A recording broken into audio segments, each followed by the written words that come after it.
Have you ever wondered how clay turned from a rough surface to a beautiful shiny one? Well, glaze is your answer. Today, I will show you how to glaze a ceramic by sanding the clay to get ready for glaze, rinsing with water, picking out the colors you need, putting on enough layers and why that's important, and firing it for the second time. Glaze is the glassy coating you see on most ceramic pieces. It's a liquid form of glass that solidifies in what is called a glaze fire, or the second time your piece will be fired in the kiln. A kiln is almost like an oven for the clay to dry in for an insane temperature, almost 2,000 to 2,400 degrees Fahrenheit. Firing is a term for putting the clay in the kiln and letting it bake or dry out. For this project, you'll need a pre-made clay mug or vase or whatever you have that you want to glaze, sandpaper, and then we'll get the glaze and all the paintbrushes and stuff later. But for right now, we want to make sure that we can sand it so the glaze can actually stick to the piece. There's going to be parts of your mug or piece that will be rough and do not feel good on your fingers. On those places, you want to sand it so it feels smoother.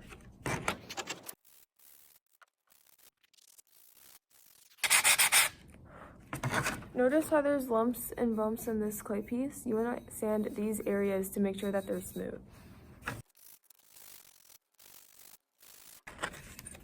While there's loose dust around the areas you just sanded, you want to blow on it to make sure the dust isn't on the piece anymore.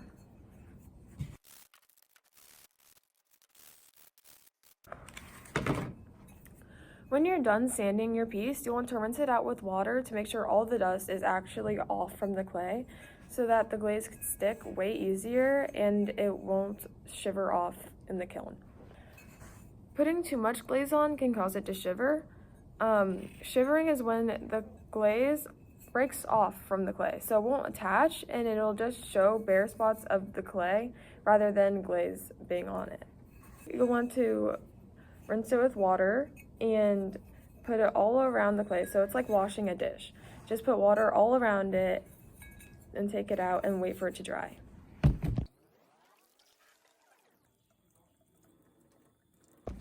Once you're done rinsing your project, all of the clay dust will be off from it and we'll wait for it to dry. But before we can start glazing, we have to pick our colors. So you can buy glaze online, in art stores, you can get it from a local art studio or school. So my art class has a bunch of glazes from certain brands, and my teacher was nice enough to make a glaze chart. It's where it shows you all the different colors you can get from the different brands and which ones we actually have available. So this is the glaze chart my teacher has, and I have picked certain colors from it to glaze my cup with. So you will now get your paintbrushes, depending on the size you want them to be. I got masking tape because I need to make a perfect straight line throughout the whole cup to look like lined paper. Water, because I have different colors, you need to be able to change between them. And a paint palette to put them on. I got the colors Candy Apple Red from the Mako company. These are all from the Mako company. I have the blues and Cottontail. So the white will be the base, the blue will be the lines, like the horizontal lines, and the red will be for a vertical line.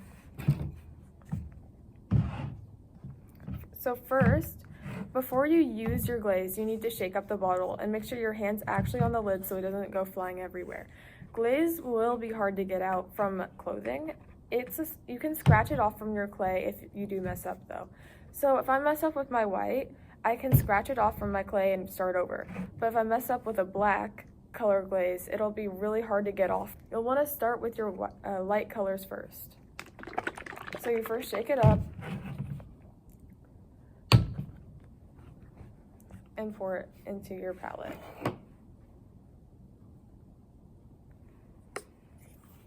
When painting with glaze, you need to make sure there's at least 4 coats of it. So if there's only 1 coat of black on a mug, it'll be extremely transparent and see-through. But if there's 4 coats, it'll be opaque and you won't be able to see through it, which is what you want from glazing.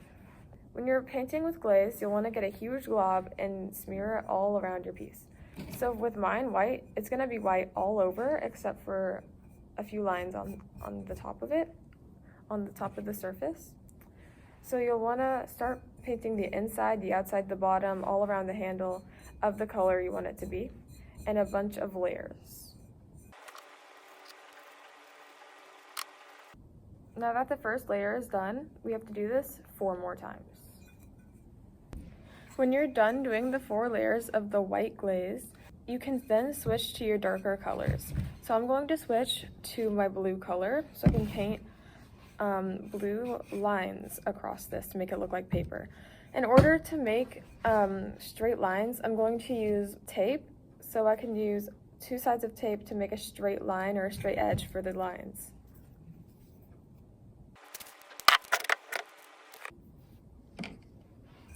So like this, but a little space in between them. And then I'll just paint with it.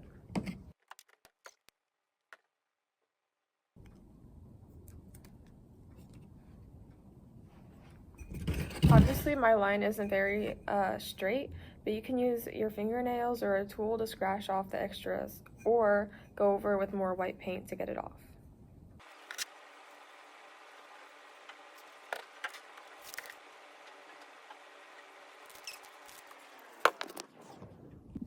When you're done using one color and you want to switch to a different one, you should get water and dip your brush and clean it to make sure that the previous color is completely removed from the brush. Then you can use this color how you like, and if you need to go back to the other one, just do the same thing you did with the water and use a different color. Once you're done glazing your ceramic, then you can wait for the glaze to dry and you can glaze fire it, and once the glaze is completely attached to the mug, then you're done. Without glaze on a ceramic, water, or any liquid for that matter, will be dried up immediately by the surface of the clay.